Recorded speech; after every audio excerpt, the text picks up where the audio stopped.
Glória a Deus. Queridos irmãos, queremos cumprimentar a todos com a paz do Senhor Jesus. Amém? Tem alguém feliz com o Senhor Deus Todo-Poderoso?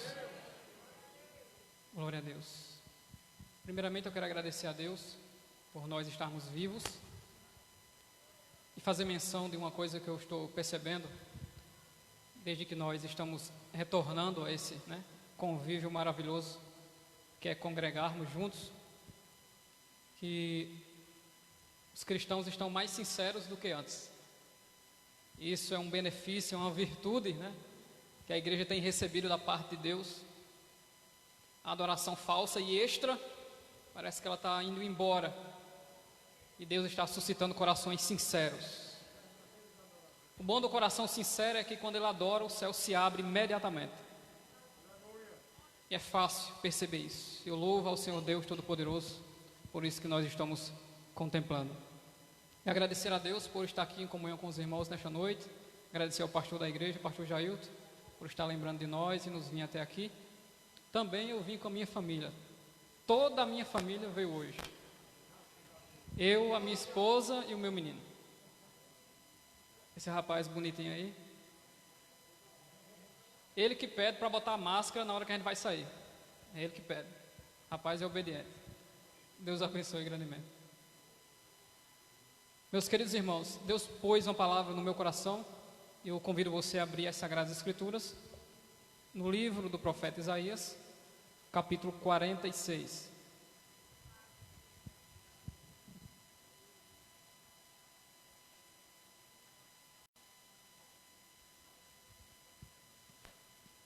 Livro do profeta Isaías, capítulo 46. A minha versão é a Nova Almeida e atualizada. Estarei lendo os versículos 3 e o versículo 4.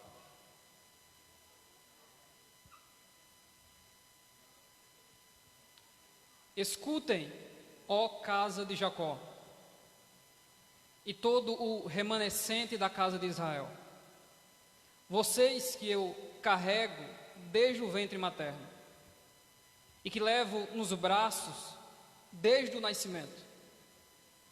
Até a velhice de vocês eu serei o mesmo. E ainda quando tiverem cabelos brancos, eu os carregarei. Eu os fiz, e eu os levarei. Eu os carregarei e os salvarei. E você diz amém. Esse é um daqueles textos autoexplicativos que por si só, quando você lê, você tem um entendimento do que ele diz e também glorifica a Deus pela mensagem que está contida nele. Hoje é um culto que é denominado de o culto do amigo. É por isso que eu quero ministrar sobre o seguinte tema: o amigo perfeito. Você pode repetir comigo? Vamos lá? Você já sabe quem é ele.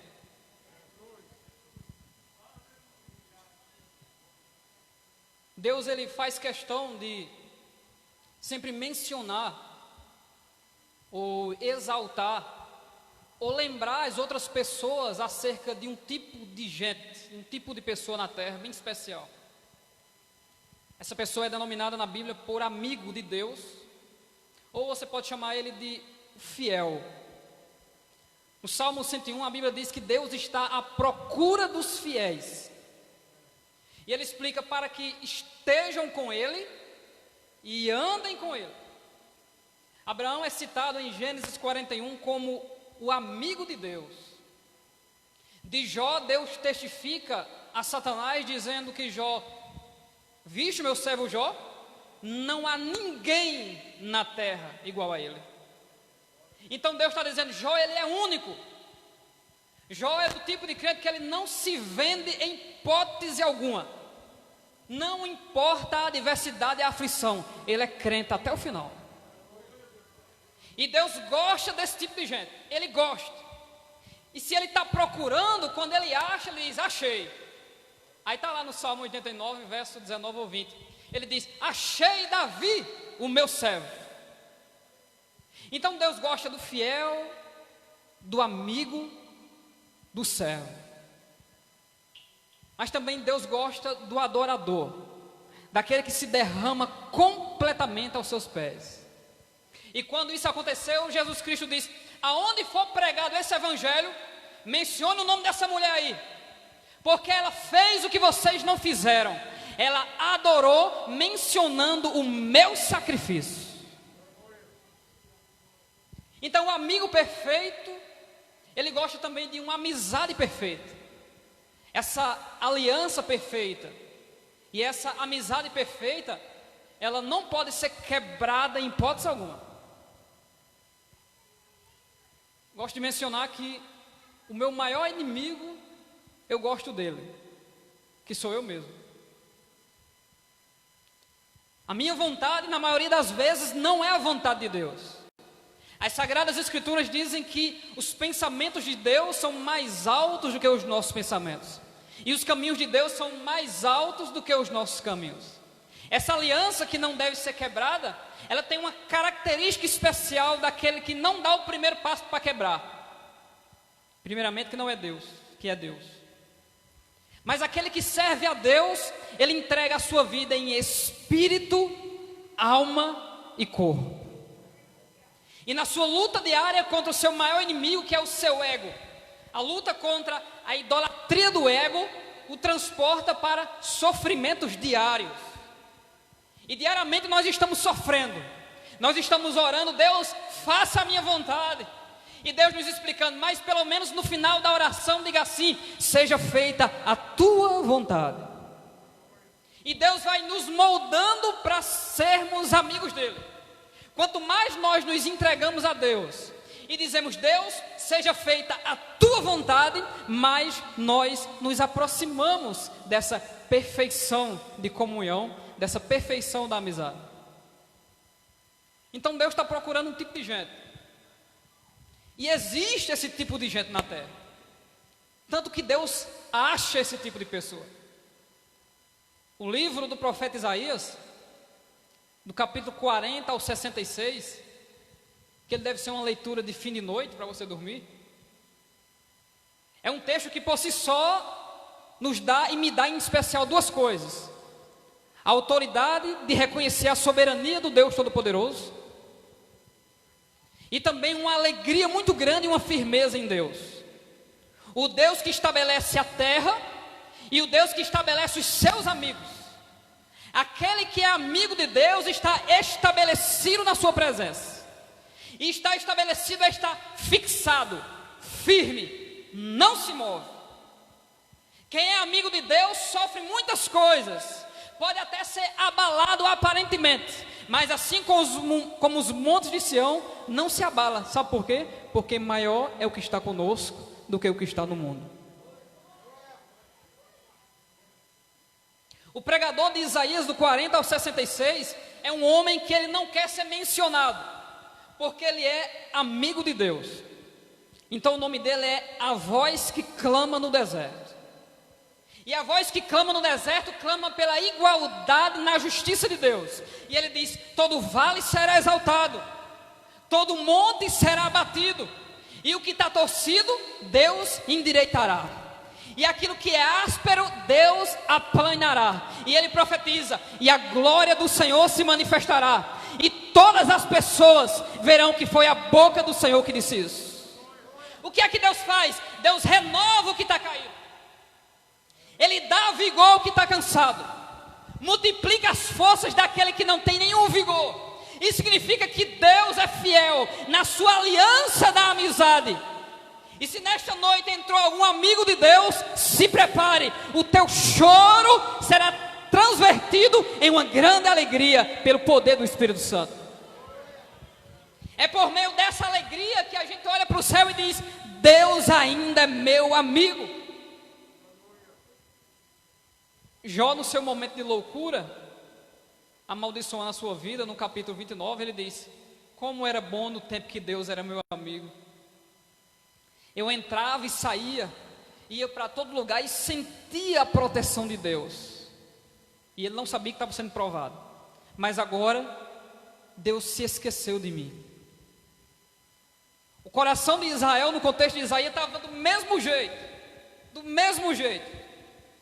Em Isaías 40, lá para o versículo 27, Israel estava dizendo: porque, pois, dizes, ó Jacó, e tu falas, ó Israel, o meu caminho está encoberto ao Senhor, e o meu juízo passa de largo pelo meu Deus.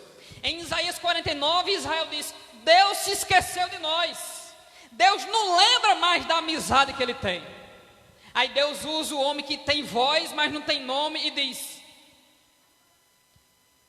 pode uma mãe esquecer-se do filho, tanto do filho que amamenta, que deixa ele de lado? É impossível. Porque depois que nós tivemos um menino, eu entendi porque a mãe não esquece do menino que amamenta. Porque o corpo da mãe acusa que o menino quer amamentar. E o menino também importuna, mesmo que esteja dormindo.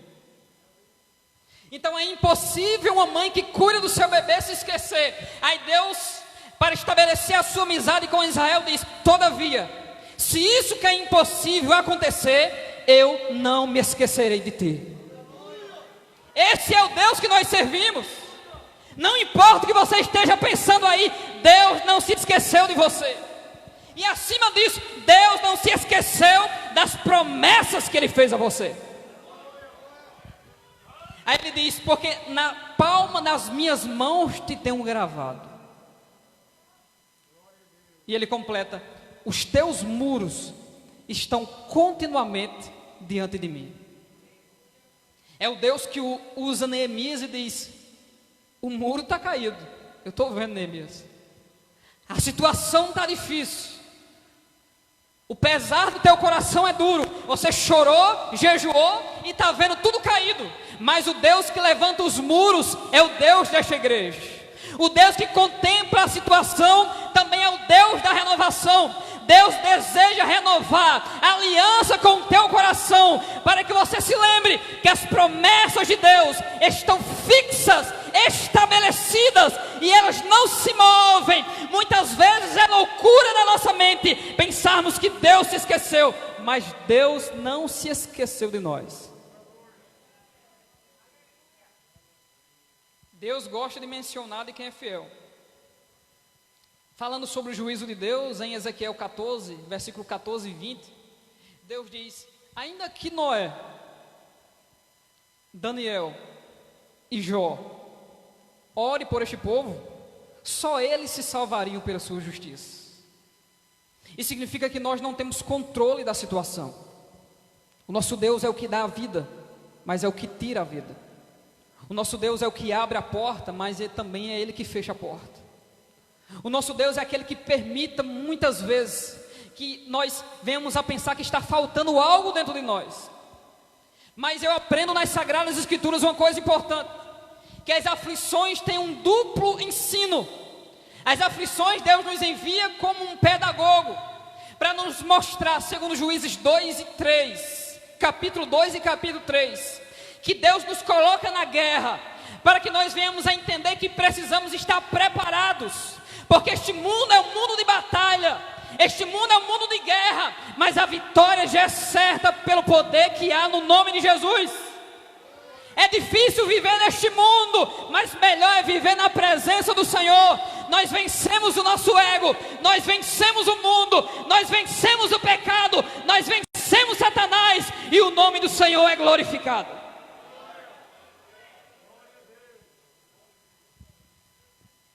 As aflições têm um duplo ensinamento. Primeiro, preste bem atenção: para quem é fiel e amigo de Deus, as aflições vêm com o objetivo de nos fazer crescer moralmente e espiritualmente. Para quem está se distanciando de Deus, para quem quer decidir ser ovelha desgarrada, as aflições vêm do mesmo jeito. E o objetivo também é maravilhoso do mesmo jeito. É para nos fazer nos arrependermos, mudar de rota e mudar de caminho, e voltar para a comunhão de que nós nunca deveríamos ter saído. Ei, amigo de Deus, a voz do Espírito Santo grita para você nesta noite: volta para a aliança, volta para a comunhão, porque a promessa de Deus está de pé, mas é preciso você também estar de pé. Promessa de pé, crente de pé, é igual cumprimento da promessa. Olha que interessante. Não tem como discorrer do 40 até aqui, mas Deus está justificando Israel e dizendo que ainda que os pecados de Israel sejam vermelhos como a escarlata, Deus os tornará branco como a lã branca. E ele diz para renovar o Israel aflito, e diz: eis que farei uma coisa nova. E ele não diz que é depois, ele diz: e agora sairá a luz. Ele começa a profetizar que o rebuliço do renovo de Deus está para acontecer, mas ele não diz como ele vai fazer. É surpresa de Deus para você.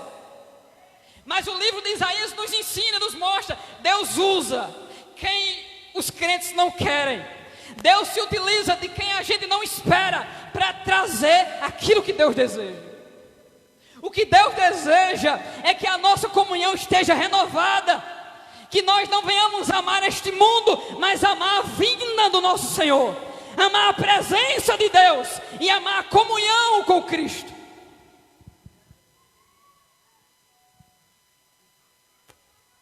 E ele diz no capítulo 44, versículo 28, que diz de Ciro: é o meu pastor e fará o que me apraz. A soberania de Deus faz com que nas sagradas escrituras ele chama o espírito de mentira e diz: quem vai mentir pela boca dos profetas de Acabe para eu se levantar contra Acabe? E o espírito demoníaco diz: eu irei. E Deus diz: tu prosperarás na tua obra. É o Deus que chama as nações, e a Bíblia diz: e um ao outro ajudou, e ao seu companheiro disse: esforça-te.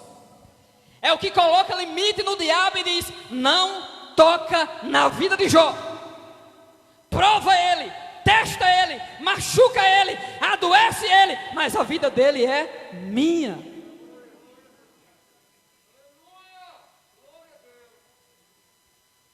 O amigo perfeito. Chegando em Isaías 46, o verso 3, ele pede para o povo dele escutar. Esse escutar tem um sentido de dar ouvidos à voz de Deus. Quem tem ouvidos que ouça o que o Espírito diz. Então ele está dizendo: preste atenção e absorva aquilo que o Espírito diz e ponha em prática na sua vida. E nós podemos selecionar 4 pontos em Isaías 46, o 3 e o 4. E o primeiro é o Deus que escolhe, ou o Deus que cria. No versículo 3 ele diz: vocês que eu carrego desde o ventre. Em outras palavras, Deus está falando do controle que Ele tem sobre a nossa vida. É Deus chegar para nós e diz: antes que tu fosse formado no ventre da tua mãe, eu já estava lá te entretecendo e te formando. Antes que você pensasse alguma coisa de você, eu já estava presente. Então não tem como nós fugirmos da escolha, do chamado, do Deus que vê todas as coisas e está em todos os lugares. É o Deus que chega para o profeta Jeremias e diz: Jeremias, antes que eu te formasse, eu já tinha te consagrado e te dado as nações por profeta. E eu nem sabia, porque eu sou uma criança. Ele está falando da incapacidade dele diante de Deus. Característica de quem é chamado: se sente incapaz. E o primeiro ponto do Deus que é o perfeito amigo, é o Deus que escolhe. A escolha de Deus são soberanas. Nós vamos meditar a nossa vida toda e não vamos entender por que Deus me escolheu. Para que Deus me escolheu? Para que Deus vai me aproveitar nesta obra? Se eu não tenho capacidade para nada, ei, aonde Deus te enviar, você vai. E tudo quanto Deus mandar você fazer, Ele vai te dar capacidade para fazer. Ele é soberano sobre as nossas vidas. Eu preciso contar isso aos irmãos. Só contei 2 vezes, essa é a 3ª vez na minha vida. Alguns anos atrás estava de madrugada em casa. As aflições eram muitas. Aquelas do tipo que você passa a noite toda acordado, em pé ou de joelho, no computador, pregação, a noite toda, sem parar. E nelas Deus ministrando ao nosso coração. E a briga era essa. Era eu contra Deus e Deus contra eu. Adivinha quem ganhou? E Deus dizia: eu te escolhi para pregar. Diz: mas eu não vou. Mas você é o meu pregador, mas eu não quero. Por quê? Porque é complicado. Mas eu te escolhi, eu sei, mas eu não vou. Mas eu já estava pregando, mas eu disse que não ia mais. E eu não sabia por que eu estava passando tudo aquilo. Porque quando as aflições vêm, a sobriedade do nosso raciocínio vai embora. E mesmo sabendo da fidelidade de Deus, nós queremos jogar as coisas para cima e dizer: Deus, esse negócio não dá certo. Mas o Deus que te chamou me manda dizer ao teu coração: já deu certo. E não é por sua causa não, é porque eu te chamei, é por isso que deu certo. Aí Deus me fez fazer uma loucura que eu vou dizer a você aqui, não precisa acreditar não. Aí Deus disse: levanta a cabeça. Agora abra a sua boca. Eu estava sozinho no quarto, eu abri.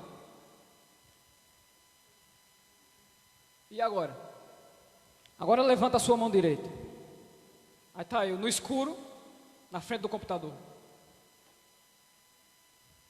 E Deus me disse: hoje eu estou te diplomando como pregador do Evangelho.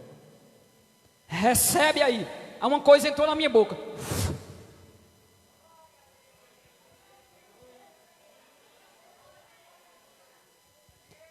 E o Espírito Santo escreve no meu coração para dizer a você: as tuas aflições, sou eu dizendo a você, estou produzindo e colocando dentro de você aquilo que não tem. É por isso que você passa tudo isso. Estou projetando você para uma coisa maior. Abre a tua boca, porque eu vou te encher. Abre a tua boca, porque eu vou colocar dentro de você aquilo que hoje você não tem. Aceite os processos de Deus. Deus tem um processo para cada um de nós, um processo maravilhoso. Mas quando as aflições chegam, a gente diz: isso não é para mim. Eu repreendo. O mensageiro de Satanás me esbofeteando, eu repreendo. Aí vem Deus e diz: vê, Paulo, a minha graça te basta.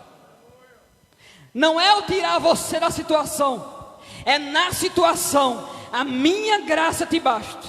Porque o meu poder, ele se aperfeiçoa enquanto você aí está fraco. Paulo, quando aprendeu, ele abre a boca e diz: então, sinto prazer fraco. Sinto prazer em ser fraco, mas fraco na presença de Deus. Ei, fraco na presença de Deus, recebe graça do Espírito Santo aí agora, em nome de Jesus. Ei, fraco na presença de Deus, recebe renovo de Deus aí. Ei, fraco na presença de Deus, a aliança está de pé, a promessa está de pé, porque Deus é fiel.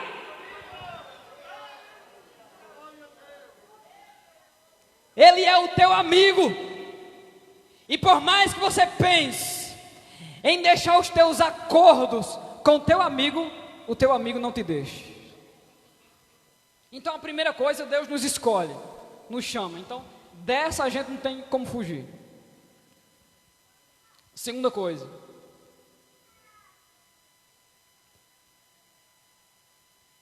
vocês que eu carrego desde o ventre materno e levo nos braços desde o nascimento, até fala de tempo, até a velhice de vocês eu serei o mesmo, e ainda quando tiverem cabelos brancos eu os carregarei. Então temos o Deus que escolhe e o Deus que conduz e cuida. O cuidado de Deus é tão esplendoroso que, falando do pastor das ovelhas, de animais, Ele leva as ovelhas para aquilo que elas necessitam: água fresca, sombra e pasto. E o pastor está sempre com uma flauta de cana adorando. Essa cana, quando se quebra, o pastor comum joga fora, quebra outra cana e faz uma outra flauta. O Deus Jeová não. Ele pega a cana quebrada e renova a cana que foi quebrada em um novo adorador. Só que quando o pastor está adorando e contemplando as suas ovelhas, existem perigos e o pastor tem armas. Ele tem um cajado mais curto, como um taco de beisebol, para lutar contra os leões, chacais, lobos, frente a frente. Ele tem a vara, onde ele salva as ovelhas do precipício, e a parte de baixo, pontiaguda, ele espeta a ovelha meia afoita. Mas existe uma arma famosa de Davi, que o pastor de ovelhas usa na ovelha. A funda que está no alforje, ele pega ela com a pedra, e ele olha as ovelhas que estão lá no longe. De repente ele vê uma saindo, e ele pega a funda, a pedra, e mira na ovelha que está fugindo. Vai estudar a cultura dos hebreus que você vai encontrar isso. E ele gira a funda em direção à ovelha que está fugindo, e ele lança a pedra. O interessante é que ele não lança a pedra para bater na ovelha, porque o pastor não mata a ovelha. Ele lança a pedra na frente da cabeça da ovelha, na ótica dela, para assustar a ovelha. E quando ela sente o susto, ela volta para a comunhão das outras ovelhas e não sai. É preciso dizer isso a você. Ovelha desgarrada. O Deus Todo-Poderoso está girando a sua funda em direção a você. A pedra ainda não foi atirada. Seja inteligente. Volte para a comunhão, porque Deus é o Deus que assusta. A Bíblia o chama de terrível, o Deus que aterroriza. A Bíblia o chama de El Shaddai, aquele que assola e aquele que destrói. Então seja inteligente, volta para a comunhão, porque a funda está girando, e ele não perde tempo. Quando estiver muito longe da presença, aí ele atira. Glória a Deus. Eu estou pregando o Jesus da Bíblia, ele é um pouco diferente. O Jesus da Bíblia, ele cuida de nós. O Jesus da Bíblia, ele nos sustenta. Ele não quer apenas te dar um negócio.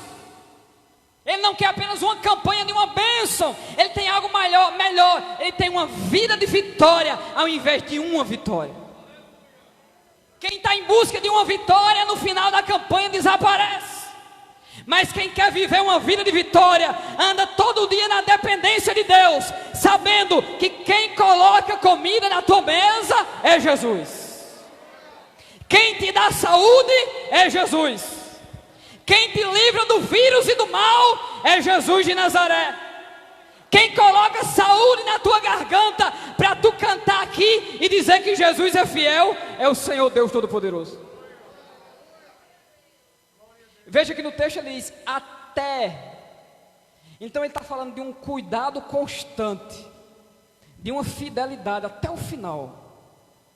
Se ele nos escolheu e cuida de nós como pastor, ele vai nos conduzir até o final. E o último ponto, que está no final do versículo 4, ele resume tudo o que ele disse no 3 e 4, a última parte do 4. Ele diz: eu os fiz, eu os levarei, eu os carregarei. E o último ponto, mais espiritual, ele diz: e os salvarei. Alguns anos atrás, me arrumei para ir para o culto, no domingo à noite. Quando ia saindo, eu olhei o meu irmão, com a cabeça perto de um som, uma música do mundo tocando, e ele balançando a cabeça, ouvindo a música. Quando eu olhei para ele, o que estava na alma dele eu senti completa falta de paz.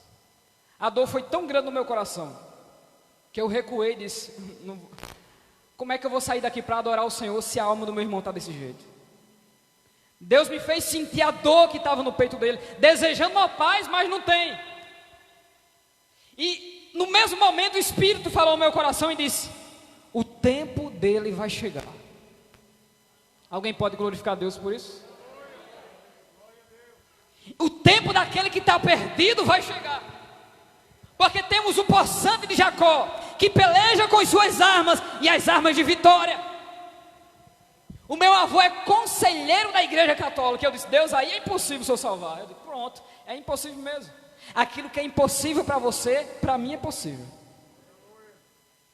Eu disse: Deus, faça alguma coisa aí para mim pregar. Como é que eu prego numa casa dessa? Que tem mais imagens de escultura na parede do que a própria parede. Como é que eu faço? Aí o Deus que é soberano fez com que o meu tio alcoólatra, conhecido na cidade toda por ser aqueles bêbados da rua, faleceu. Cidade pequena, todo mundo vai para o velório. Muita gente. Até banda marcial e carro de som tinha por causa do bebê, que era famoso. E eu estava lá. Fui vestido de crente, com aquela gravata pendurada. Não podia, mas eu fui. E de repente Deus estava projetando aquilo que eu não pensava. E uma tia minha disse: você vai dar uma palavra. Eu digo: eu não, meu avô aí. Não, eu já falei com ele. E eu disse: posso dar uma palavra? Ele disse: pode. Eu falei sobre o tempo em Salomão. E as pessoas balançavam a cabeça e recebiam, e houve manifestações. O Senhor Jesus em sua palavra diz: a igreja é minha, as portas do inferno não prevalecem contra ela. O Deus que te escolhe é o Deus que te conduz até o final, mas nessa trajetória tem uma obra para você fazer. Não é um berço esplêndido, existe uma obrigação sobre os seus ombros. O apóstolo Paulo diz: foi-me imposta essa obrigação, e ai de mim se eu não pregar o evangelho. Ele profetizou oráculos de maldição se ele não obedecer a Deus. O Deus Todo-Poderoso, o Deus que cuida, o Deus que chama, o Deus que conduz, o Deus que é pastor, o Deus que salva, te escolheu para dizer para todo mundo: Jesus Cristo salva, cura, batiza com o Espírito Santo, e Ele vai voltar para buscar os fiéis. Só quem é amigo de Jesus é quem vai subir. Só quem tem comunhão com Jesus é quem vai subir. Só quem tem aliança com Jesus é quem vai subir.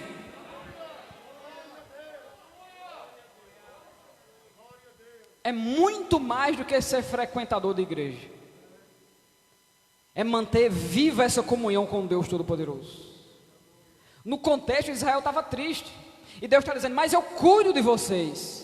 Mas como nós entoaremos louvores numa terra estranha? Mas eu cuido de vocês. Mas o contexto não é de adoração, mas enquanto você adora, eu cuido de você. E a surpresa aconteceu. Aquilo que estava fora do lugar, como eu citei em Isaías 40, lá na Babilônia, voltou para o seu devido lugar. Os ossos que estavam espalhados foram juntos novamente. Juntos e não unidos, os tendões uniram. Sem força, mas veio a carne para dar força. Sem sensibilidade nem revestimento, mas veio a pele por cima. E o Deus que renova o exército de pé, coloca no meu coração diante de um grande exército dele, para dizer aos homens de Deus que estão aqui: o Deus Todo-Poderoso é o Deus que renova a igreja. O Deus Todo-Poderoso é o Deus que sopra o Espírito. O Deus Todo-Poderoso é o que faz do fraco forte. É o que faz do pequeno grande na sua presença. É aquele que faz do doente cheio de saúde, e aquele que renova a aliança. Ei, Deus está renovando a aliança com você hoje. E a tua alegria vai ser tão grande que você vai sair daqui sentindo: Jesus é verdadeiramente o meu amigo. Para me finalizar, eu tenho que citar esse texto, porque Deus, o amigo perfeito, Ele gosta de falar de quem é fiel. E em Isaías 51 Ele vai falar de novo. Em Isaías 51, versículo 1, Ele diz: ó Israel, olhai para Abraão vosso pai, e para Sara que vos deu a luz. Preste bem atenção, porque sendo ele só, eu o chamei o abençoei e o multipliquei. Está correto aí? Então Deus está dizendo para milhares de pessoas que estão na Babilônia: eu sou o Deus que chamou Abraão. Sabe onde Abraão estava? Aonde vocês estão presos hoje. E ele era um homem só no meio da idolatria. E eu tirei Abraão daí, coloquei em Canaã, multipliquei e abençoei. O que é que Deus está dizendo? Vocês são milhares, e não importa se é um ou é milhares, eu sou o Deus que renova, eu sou o Deus que assopra, eu sou o Deus que tira da caverna, que tira do monturo, que tira da prisão e da liberdade aquele que está cativo. Glória seja dada ao nome de Jesus. E todas as vezes que você tem coragem de abrir a boca e falar que Jesus faz, que Jesus é, e não deixa nenhuma notícia do mundo diminuir o seu Deus, aí sabe o que acontece? Deus vai falar de você. Deus vai falar de você em algum lugar. Há 13 anos atrás, um pastor muito carismático, que era o nosso pastor, tínhamos menos de um ano na fé, e ele olhou para mim e meu irmão e disse: vão chamar vocês de madrugada para expulsar um demônio. A gente não entendeu nada, mas depois de 4 anos, 2h34 da manhã, solteiro, eu e meu irmão, a gente acorda, sem ver de quê, a gente estava dormindo. 1 minuto depois, a campainha toca. Uma jovem senhora, 35 anos de idade, nos chama. Meu irmão atende. Quando ele volta, eu já sabia mais ou menos o que era, sem nem saber, mas sabia. Vesti a roupa e a gente foi lá.